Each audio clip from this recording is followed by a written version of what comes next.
Hola amigos, nuevamente les traigo el saludo. Me presento, mi nombre es Marco Guerrero, soy médico ocupacional de la empresa y en esta oportunidad vamos a conversar sobre un tema muy interesante, muy importante y que actualmente es muy necesario.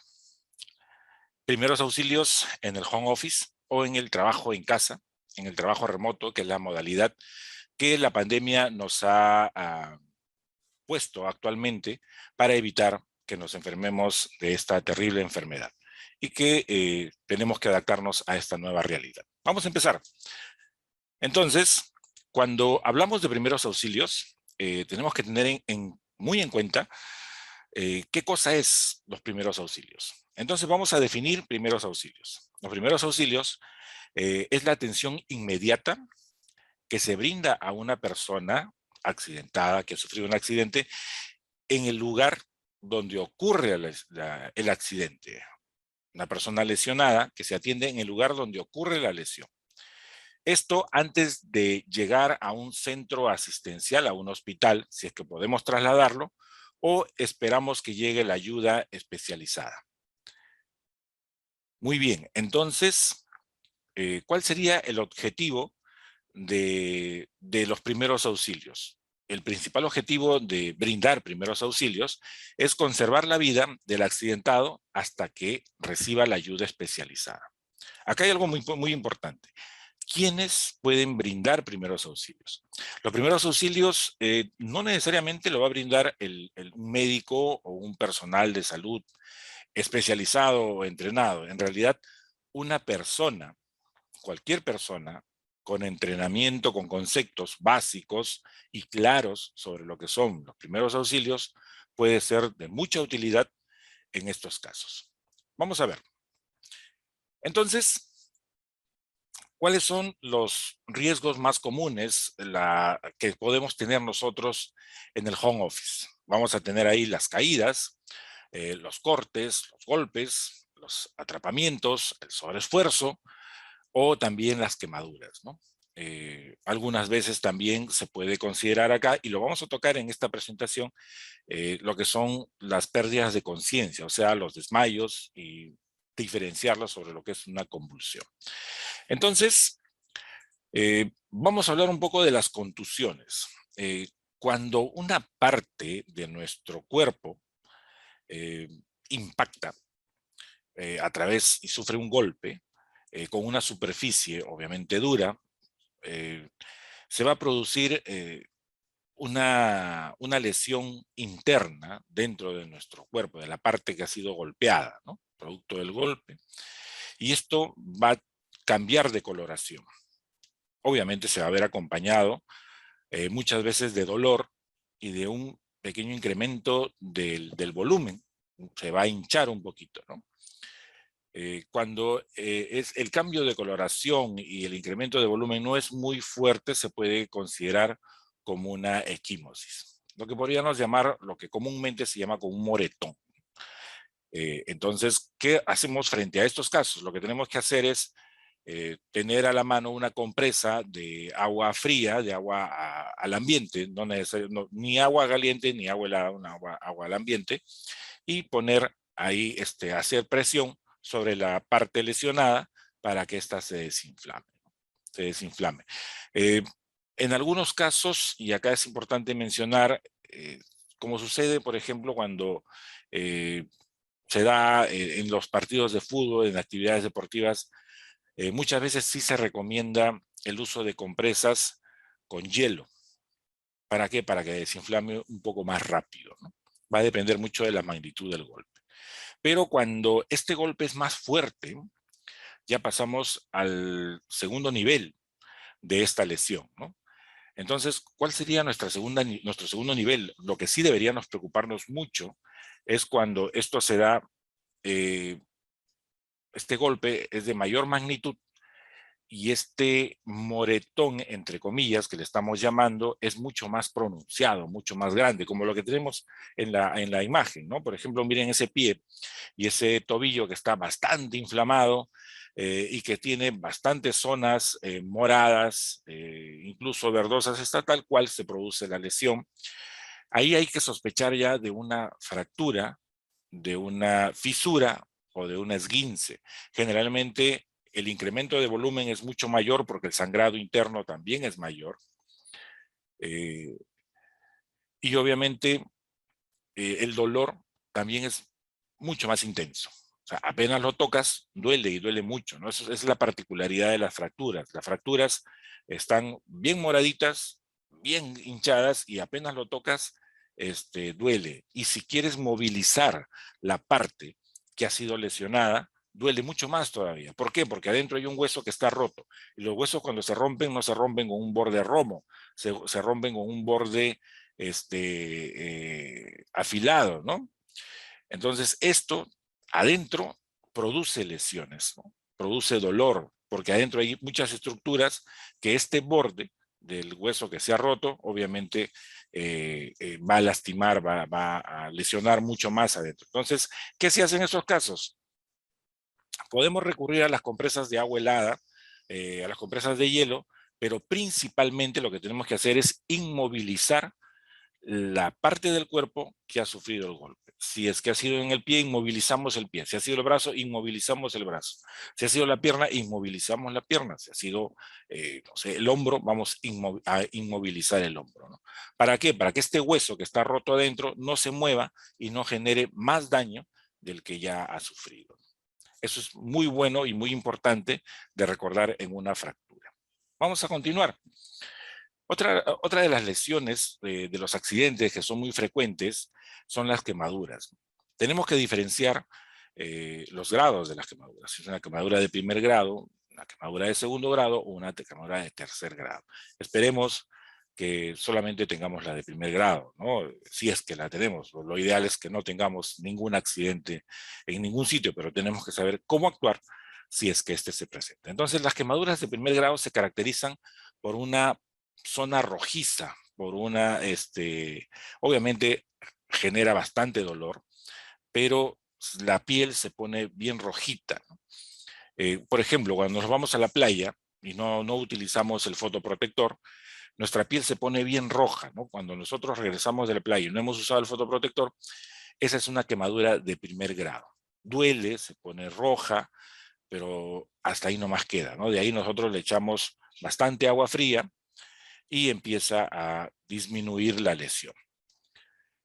¿Qué hacemos frente a una quemadura de primer grado? Lo que nos dice ahí en la pantalla, ¿no? Abundantes líquidos a temperatura ambiente a fluido continuo. Si yo agarro y me quemo en ese rato, abro el caño, el grifo y dejo que el agua caiga durante por lo menos 10 a 15 minutos. Con eso vamos a evitar que la quemadura progrese tanto en extensión como de manera interna. Entonces, bastante agua y con eso va a mejorar muchísimo. Obviamente después podemos ya acudir al centro de salud para que si es necesario nos den medicación. En las quemaduras de segundo grado, la característica principal, como la vemos también en nuestra imagen, es la presencia de ampollas. Cuando ya nos quemamos y aparecen ya las ampollas, estamos hablando de que ha sido una quemadura de segundo grado, que la lesión ha sido más interna, ¿no? En este caso, también el agua ayuda, pero no va a ser suficiente, ¿no? Mientras tanto, hay que recordar que son primeros auxilios. Nosotros no vamos a brindar tratamiento, vamos a brindar primeros auxilios. Entonces, nuestra actuación, vamos a recapitular, nuestra actuación es para brindar los primeros cuidados hasta llevarlo a un hospital o esperar que llegue la ayuda especializada. Entonces, ¿qué hacemos en una quemadura de segundo grado?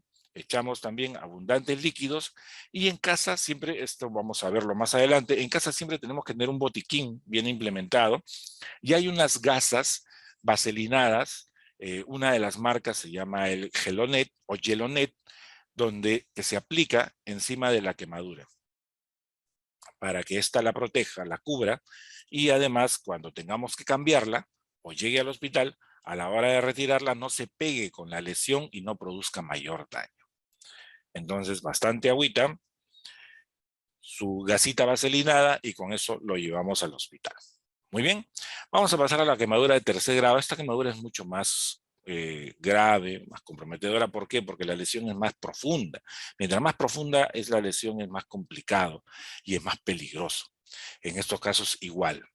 Se tiene que usar, si tenemos una crema para quemaduras en casa, utilizamos esa cremita, encima de la crema le ponemos la gasa vaselinada y lo llevamos al hospital. Como le digo, más adelante vamos a ver en qué consiste un botiquín bien implementado en casa. Muy bien, entonces vamos a continuar. Otro de los accidentes que ocurren generalmente, bien frecuente,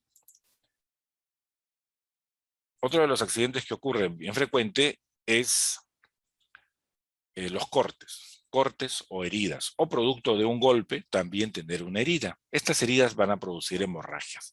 Cuando las hemorragias son pequeñitas, estamos hablando de una hemorragia capilar. ¿Qué hacemos frente a esta hemorragia capilar? Comprimimos, hacemos presión, así como vemos en la primera y segunda imagen, bueno, hasta en la tercera imagen que nosotros vemos. En la parte de arriba tenemos el tipo de hemorragia que tenemos en nuestra diapositiva, acá abajito, y debajo de ellas está qué tenemos que hacer, ¿no? Entonces, en las hemorragias capilares hacemos presión. Todas las heridas las tenemos que lavar con agua y jabón. No se utiliza, cuando se trata de hemorragias y de heridas, no se utiliza ninguna otra sustancia. No se utiliza alcohol, no se utiliza agua oxigenada, no se utiliza iodopovidona, no se utiliza ninguna sustancia química excepto el agua y jabón. Recuerden eso, por favor. ¿Por qué? Porque las sustancias como el alcohol van a lesionar, van a incrementar un poco más la magnitud de la herida. Igual el agua oxigenada también va a producir mayor daño en el tejido. Entonces lo que se utiliza, lo que se quiere es limpiar la herida y obviamente que ésta esté limpia para nosotros comprimirla y de esta forma parar la hemorragia. Luego de que ha parado la hemorragia le podemos poner una curita eh, por un tiempo, o sea, por unas 2 horas aproximadamente, y luego se retira la curita y ahí queda. No tenemos que hacer nada más con esa herida. Cuando se trata de una herida más grande y esta ha agarrado alguna estructura venosa, la hemorragia va a ser un poco más fuerte, más grande, un poco más, va a salir un poco más de sangre. Entonces ahí sí hay que agarrar nuestras gasas y hay que hacer compresión sobre esa herida y de esa forma ya llevarla a un hospital. Y cuando la herida agarra una estructura arterial, ahí sí el sangrado va a ser profuso. El sangrado, a ver, ¿cómo le llamamos de una manera que nos entendamos? Va a salpicar o va a chisguetear, vamos a ponerle ese término para que nos entendamos un poco más, y eso va a ser más peligroso. ¿Por qué? Porque la cantidad de sangre que vamos a perder va a ser mucho mayor. ¿Qué tenemos que hacer ahí? Como vemos en la imagen, ahí ustedes ven una especie de gasa gruesa, eso se llama apósito.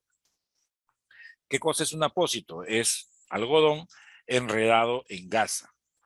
¿Y para qué se utilizan? Justamente se utilizan para controlar estas hemorragias importantes, le llamamos nosotros, ¿no? Que justamente son por heridas de estructuras arteriales. Se agarra 1 o 2 apósitos y se hace una fuerte presión sobre la herida y de esa forma se desplaza hasta el hospital más cercano. ¿Ya? No se le echa ninguna sustancia. Yo recuerdo mucho que en algún momento cuando me formaba como médico, llegó una herida al hospital y el paciente le había echado querosene y dice para que pare la hemorragia. Bueno, no hagan nada de eso, por favor, ni echen ninguna sustancia a la herida. Solamente compresión con apósitos, si es que es arterial, con unas gasitas, si es que es una hemorragia venosa, y con una gasita más pequeña, si es una hemorragia capilar. ¿Ya? Entonces, el tratamiento de las hemorragias no requiere más que agua, jabón, cuando la herida es pequeña, y luego comprimir la herida para que pare la hemorragia. Muy bien, entonces vamos a continuar con nuestra presentación y con nuestro video. Miren, este tema, como les decía, cuando hablamos de pérdida de conciencia, tenemos los desmayos. Es importante porque tenemos que saber diferenciar un desmayo de una convulsión, que son las dos formas que se da cuando uno pierde la conciencia, ¿no? Entonces, ¿qué cosa es el desmayo? El desmayo, como bien dice nuestra diapositiva, es la breve pérdida del conocimiento, por lo general menos de 1 minuto. Pero se conserva la respiración y se conserva la circulación. O sea, nuestro paciente sigue respirando. Nosotros podemos poner el dedito a la altura de la nariz y vamos a sentir el aire caliente que botamos. Con eso evidenciamos que está respirando. Y también tiene pulso. Si nosotros le tomamos el pulso, su pulso va a continuar. Entonces, con eso nosotros sabemos que se trata de un desmayo. Y esto va a durar menos de 1 minuto. Con eso lo reconocemos. Pero, ¿qué hacemos cuando una persona se desmaya? ¿Ya? Entonces, una vez que ya estamos seguros que ha sido un desmayo, lo que vamos a hacer es colocar a nuestro paciente echado, mirando para arriba. Nosotros le llamamos decúbito dorsal. Y vamos a elevarle las piernas. Levántele las piernas por encima del corazón, dice la imagen, ¿no? Le elevamos las piernas, le ponemos cojinetas, como vemos ahí en la imagen. Podemos ponerle una caja de cartón que le eleva las piernas, podemos poner una silla que le eleva las piernas, en realidad lo que tengamos en casa. Pero tenemos que elevarle las piernas. Y le aflojamos todas las prendas que ajusten. ¿Para qué? Para mejorar la circulación y que la sangre retorne con mayor facilidad al corazón. Entonces, ¿qué hago? Dice acá la diapositiva. Dice, elevar las piernas del paciente para que la sangre de los pies llegue al cerebro, llevando consigo oxígeno. De esa manera el paciente reaccionará. Y es cierto, cuando nosotros hacemos esta actividad, aflojamos prendas y elevamos las piernas, el paciente empieza a despertar. Por ahí sí podemos utilizar una torunda de algodón con un poquito de alcohol y acercarla a la nariz para que de alguna forma estimular un poquito más, que reaccione de manera más rápida. No siempre funciona, por si acaso. Más efectiva es elevarle las piernas y aflojarle las prendas, ¿no? Y de alguna forma llamarlo, decir su nombre para que nos escuche y pueda reaccionar más rápido. ¿Y cuál es el otro escenario que tenemos? Las convulsiones. Las convulsiones sí hay que tener mucho cuidado porque son más peligrosas. Mucho más peligrosas que los desmayos.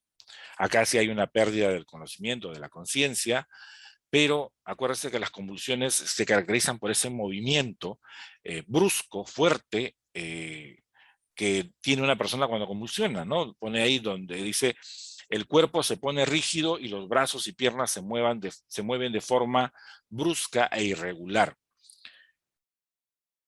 Es importante reconocer una convulsión. Les comento que las personas que convulsionan generalmente se dan cuenta que van a convulsionar. O sea, las convulsiones no nos sorprenden. Las convulsiones nos avisan. Tenemos síntomas preconvulsivos, se podría decir, ¿no? Son dolores de cabeza, visión borrosa o oscura, tenemos disminución de la agudeza visual, de la agudeza auditiva, perdón. Entonces, todos esos síntomas se acompañan antes de la convulsión. Y si una persona sufre de epilepsia, reconoce la convulsión mucho más, porque no es la primera que le dan, ¿no? Entonces, las personas que sufren de epilepsia y que van a tener una crisis convulsiva o un episodio convulsivo, ellos ya buscan dónde ubicarse con tal de que no se lesionen, con tal de que no se generen mayor daño al que les pueda generar la convulsión. Entonces, es importante reconocer entre el desmayo y la convulsión. ¿Y qué hacemos frente a una convulsión? Lo primero que tenemos que hacer es mantener la calma. Nosotros somos las personas que vamos a ayudar, entonces nosotros tenemos que mantener la calma. Segundo, cuando una persona se cae, convulsiona, puede en la caída botar alguna estructura, tipo una botella, como vemos en la imagen, puede ser una tijera, un cuchillo, una olla, agua caliente, etcétera, etcétera. Entonces, lo que tenemos que hacer es retirar los objetos peligrosos alrededor de nuestro paciente. Retirar los objetos peligrosos alrededor de nuestro paciente para que no se genere más daño, ¿no? Luego de eso, vamos a poner a la persona de su costado izquierdo. ¿Cuál es la razón de que lo pongamos en su costado izquierdo? Para que a la hora que convulsione, esta persona va a segregar saliva. Sobre todo en el momento post-convulsión va a segregar mucho más saliva. Y la idea es que no se atore con su propia saliva o que no se asfixie con su propia saliva. Algunas veces también por el agotamiento de la convulsión, la lengua cae y también puede producir un cierre de la vía respiratoria y puede también asfixiar. Para evitar todo eso, en pocas palabras, para evitar la asfixia de nuestro paciente, tenemos que colocarlo de lado izquierdo, lateral izquierdo, ¿no? En la posición en la que vemos en la imagen. Y por último, tener en cuenta que no podemos introducir ningún objeto dentro de la boca del paciente. Es peligroso, muchos agarran y le quieren poner un pañuelo para que no se muerda la lengua, pero eso nos ha demostrado en la práctica que al final resulta más peligroso. Peligroso para el paciente y peligroso para el auxiliador. ¿Por qué? Porque en ese afán a veces metemos los dedos y con una convulsión, cuando convulsiona el cuerpo no convulsiona solamente los músculos de los brazos y las piernas, se contraen de una manera exagerada todos los músculos del cuerpo, incluyendo los masticadores. Entonces, si uno mete el dedo ahí, nuestro paciente no tiene control sobre los músculos que les menciono. Entonces pueden hasta mutilar los dedos de la otra persona. Hay que tener mucho cuidado. Lo que sí tenemos que hacer es nuestro punto quinto, proteger la cabeza. ¿Cómo protegemos la cabeza? Cogemos alguna prenda, si estamos en casa, una almohada. Por último, ponemos el pie, una zapatilla, con tal de que nuestro paciente no se golpee la cabeza. Eso sí es muy importante. Entonces, ordenémonos un poquito. Primero, mantenemos la calma. Segundo, retiramos los objetos peligrosos alrededor de nuestro paciente. Tercero, ponemos a la persona de costado para evitar que se asfixie. Cuarto, no pretendemos introducir nada en la cavidad oral o en la boca. Y cinco, protegemos la cabeza. Muy bien. Entonces, esos son lo que tenemos que hacer frente a una persona que sufre una convulsión. Por si acaso, no existe algo que acorte el tiempo de convulsión. O sea, si nosotros vemos a la persona convulsionando, tenemos que esperar, obviamente con todos estos cuidados que hemos explicado, hasta que termine su episodio convulsivo. No hagamos lo que hagamos, no vamos a poder hacer que pase la convulsión, por decirlo así. La convulsión termina solita. Nosotros tenemos que, en ese lapso de tiempo, esperar que no se lastime la cabeza, que no se asfixie, para poder ayudar a nuestro paciente. Muy bien, entonces, ya para terminar, justamente lo que les decía, ¿no? El botiquín en nuestra casa. ¿Qué debe contener nuestro botiquín en casa? Ojo, no confundirlo con la mochila de emergencia, que se está hablando mucho en casos de sismo. El contenido es muy distinto, un botiquín en casa, para accidentes en casa, que una mochila de emergencia para un sismo. Entonces, pueden coincidir algunos de los componentes que tiene cada uno, pero el fin de cada uno es distinto. Entonces, ¿qué debe contener nuestro botiquín? Guantes de látex. Hay que recordar que si vamos a tratar hemorragias, vamos a tener contacto con sangre. De repente nosotros hemos tenido por ahí una herida o tenemos una herida, un corte previo, y obviamente vamos a tener contacto directo con sangre. Lo ideal es ponerse los guantes, sobre todo cuando vamos a tratar hemorragias, ¿no? Cuando vamos a tratar quemaduras, hay que ponerse los guantes. Lentes de protección, decíamos que cuando la hemorragia agarra una estructura arterial, esa sangre salpica, chisguetea y nos puede caer a los ojos. Nos puede generar muchos problemas. Agua oxigenada es para limpiar a los alrededores de la herida, ¿no? El alcohol para limpiar a los alrededores de la herida. No se echa ni agua oxigenada ni alcohol a las heridas o hemorragias.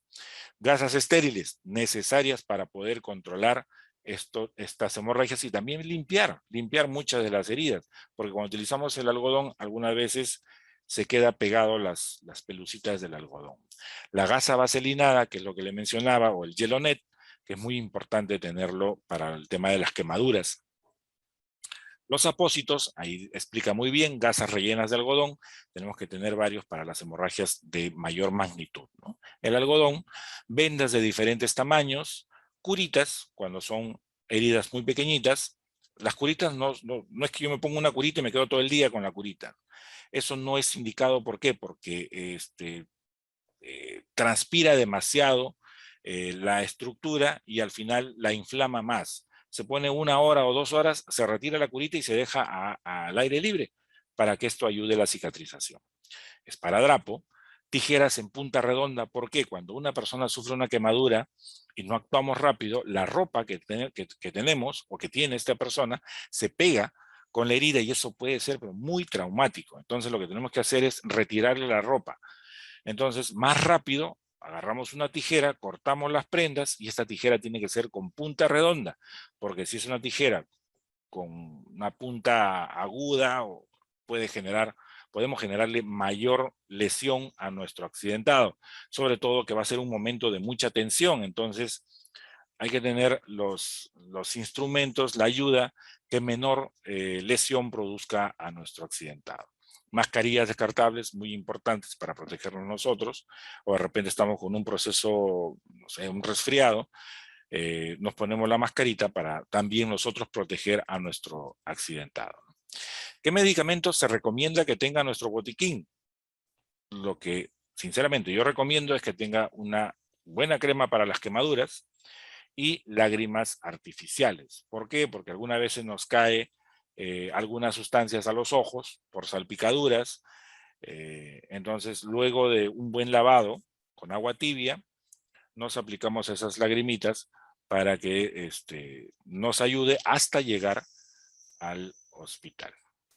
Muy bien, entonces yo espero les sea de utilidad este video. Podemos seguir conversando de algunos otros temas de interés que ustedes tengan respecto a primeros auxilios, algo que no hayamos tocado el día de hoy. Entonces, vamos a seguir pendientes y atentos de lo que se venga más adelante. Sinceramente, les agradezco mucho. Hasta la próxima.